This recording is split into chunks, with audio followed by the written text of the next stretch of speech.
Hello tout le monde, Sébastien Tatou en chair et en encre et j'espère que vous allez bien. Moi ça va très très bien. Ce qui est drôle quand une personne n'a pas encore de tatouage ou très peu de tatouage ça veut dire une petite crotte. Ouais. C'est qu'il se renseigne toujours sur le détatouage. Pourquoi? Quand je vais me faire couper les cheveux et que je me fais la boule à ras, je vais pas aller demander où est-ce que je peux aller acheter des extensions. Mais bon. Après oui, je peux comprendre, c'est difficile de sauter le pas comme ceci et c'est vrai qu'on se pose plein de questions, tout ça.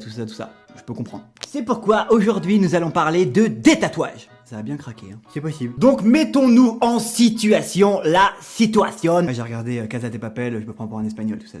Bref, vous venez de vous faire tatouer, vous êtes content, vous avez votre petit tatou, vous rentrez à la maison et là, crise de panique.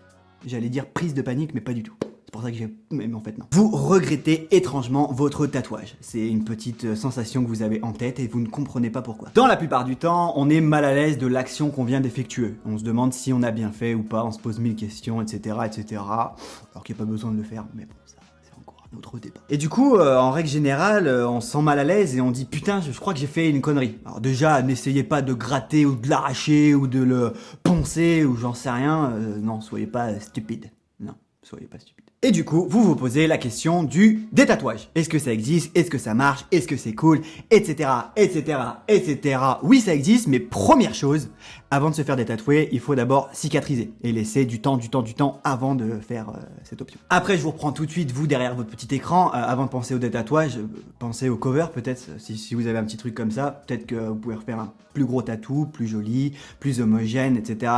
Non, enfin, faut que j'arrête de dire etc. Enfin bref, non? Mais bon, admettons, vous voulez vraiment vous faire détatouer, c'est pour ça que je fais cette vidéo, et donc je vais répondre à la première question, qu'est-ce que le détatouage? Oui, c'est logique en même temps, c'est le départ. Le détatouage, c'est l'action d'enlever ou de détruire le tatouage. L'encre est composée de pigments que l'action du laser va casser afin de pouvoir détatouer. En gros, ça va brûler et diviser l'encre. Alors oui, brûler, c'est peut-être pas le mot, mais ça va agir sur l'encre pour qu'il puisse être bien digéré.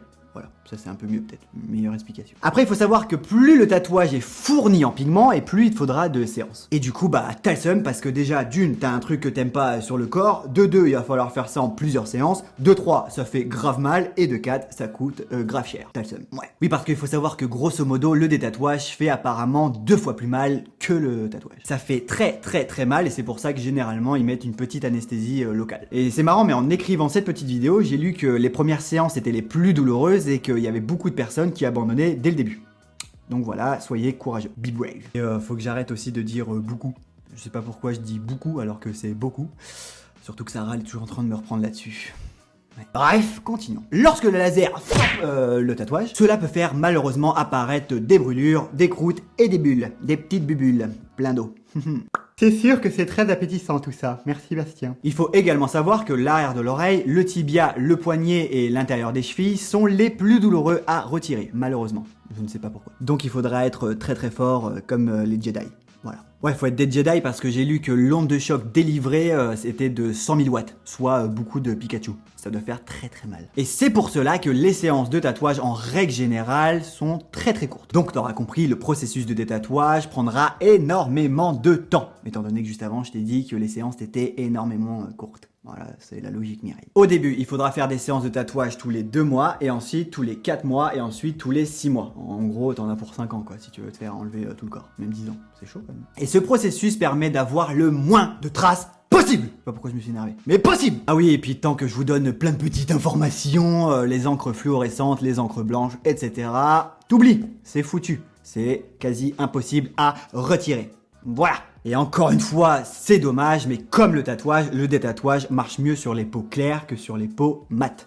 C'est comme ça. Et puis quitte à rester dans les couleurs, le jaune, le orange, c'est super galère à retirer. Le bleu, le vert, c'est moyen. Par contre, j'ai lu que le rouge et noir, c'était les plus faciles à retirer. Et encore, quand je dis plus facile, c'est pas non plus très facile. Hein. Et malheureusement, quand t'as un bras complet comme le mien, avec plein de couleurs mélangées, etc., pour faire de la belle liaison, et là, t'es dans le caca. Car c'est très compliqué à tout retirer. Ça va te laisser plein de marques, etc.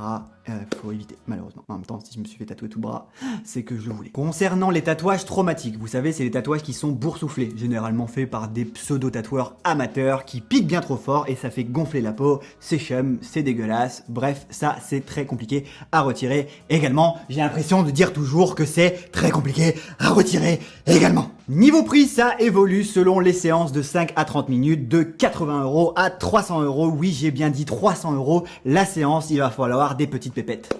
C'est cher.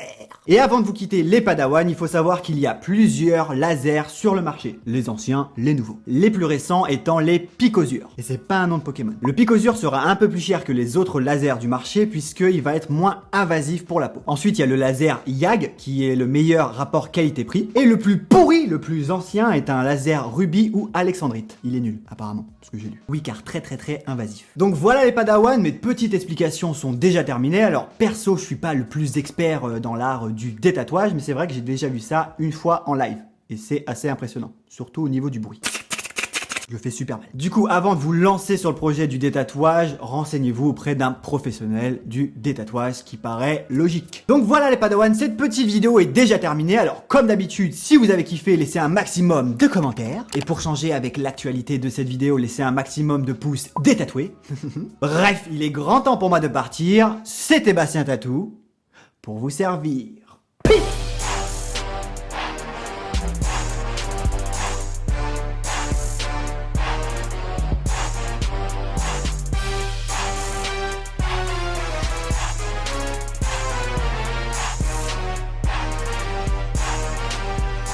Et si t'as grillé que je regardais un animé juste derrière, mets-moi le titre en commentaire.